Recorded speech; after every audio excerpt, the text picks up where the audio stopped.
Bismillahirrahmanirrahim. Assalamualaikum warahmatullahi wabarakatuh. Bertemu lagi kita di pembelajaran otomotif dengan judul Memahami Prinsip-Prinsip Pengendalian Kontaminasi pada mata pelajaran Teknologi Dasar Otomotif bersama saya Doni Iskandar, SPD GR. Pengendalian kontaminasi dalam dunia industri termasuk otomotif banyak sekali menghasilkan limbah atau kontaminan.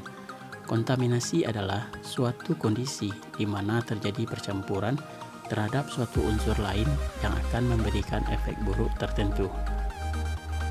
Industri otomotif banyak sekali menghasilkan kontaminan. Berbagai jenis kontaminan ini digolongkan melalui berbagai hal, seperti bentuk dan sifatnya.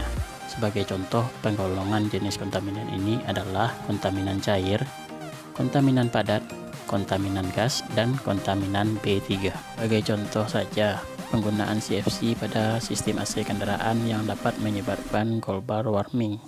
Di video pembelajaran ini akan kita bahas satu persatu jenis-jenis kontaminan.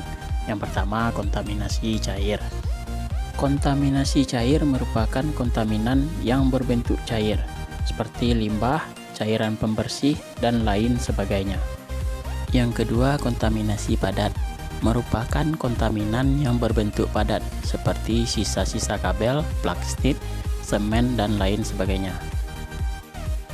Yang ketiga, kontaminasi gas merupakan kontaminan yang berbentuk gas seperti gas monoksida, gas karbon dioksida, CFC, dan lain sebagainya. Sedangkan yang keempat adalah kontaminasi B3. Merupakan kontaminan dari bahan-bahan kimia berbahaya sehingga memerlukan penanganan khusus seperti oli, minyak rem, dan lain sebagainya. Selanjutnya kita akan membahas cara pengendalian kontaminasi. Dalam pengendalian kontaminasi disesuaikan dengan jenis kontaminan itu sendiri. Artinya setiap jenis kontaminan memiliki cara penanganan atau pengendalian yang berbeda-beda. Untuk lebih jelasnya berikut pembahasan mengenai cara pengendalian kontaminasi. Yang pertama yaitu penanganan kontaminasi cair melalui proses pengelolaan primer, yaitu dengan penyaringan, pengolahan awal, pengendapan, dan pengapungan.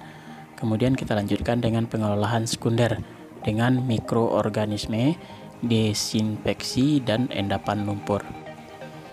Yang kedua, penanganan kontaminan padat dapat melalui proses penimbunan terbuka, sanitary landfill, atau lubang yang dilapisi plastik, kemudian membuat kompos padat dan didaur ulang. Yang ketiga, penanganan kontaminan gas dapat melalui kontrol emisi, menghilangkan materi partikulat. Adapun yang keempat, penanganan kontaminan B3 melalui penanganan khusus seperti sumur injeksi, kolam penyimpanan, terapan ilmu fisika, biologi, dan kimia. Contoh kontaminan yang ada di bengkel otomotif. Terdapat berbagai contoh kontaminan yang sering ditemukan pada bengkel otomotif.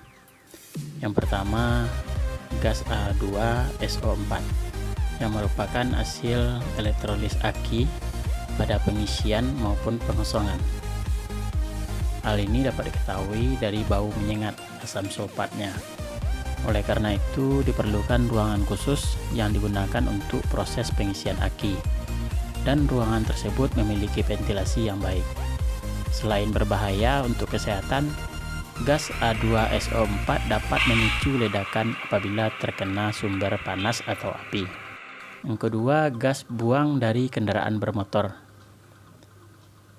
Gas buang kendaraan bermotor memiliki berbagai unsur yang dapat membahayakan kesehatan, seperti karbon monoksida, hidrokarbon, dan partikel lainnya. Oleh karena itu, sebuah workshop atau bengkel harus memiliki ventilasi yang baik agar berbagai partikel tersebut tidak meracuni manusia di sekitarnya. Yang ketiga, pada kontaminan cair, seperti uap bensin, cairan pembersih, dan lain sebagainya. Oleh karena itu, dalam proses perawatan diperlukan berbagai alat keselamatan, seperti masker untuk mencegah terjadinya keracunan akibat berbagai kontaminan cairan. Yang keempat, limbah B3 atau limbah berbahaya seperti oli dan zat-zat lain yang mengandung bahan-bahan berbahaya. Limbah berbahaya tersebut diperlukan pengelolaan khusus agar tidak mencemari lingkungan. Limbah-limbah tersebut biasanya ditampung terlebih dahulu, kemudian dikirim ke tempat penampungan untuk didaur ulang. Baiklah sahabat semua, sekian video pengendalian kontaminasi. Sampai jumpa di video selanjutnya. Assalamualaikum warahmatullahi wabarakatuh.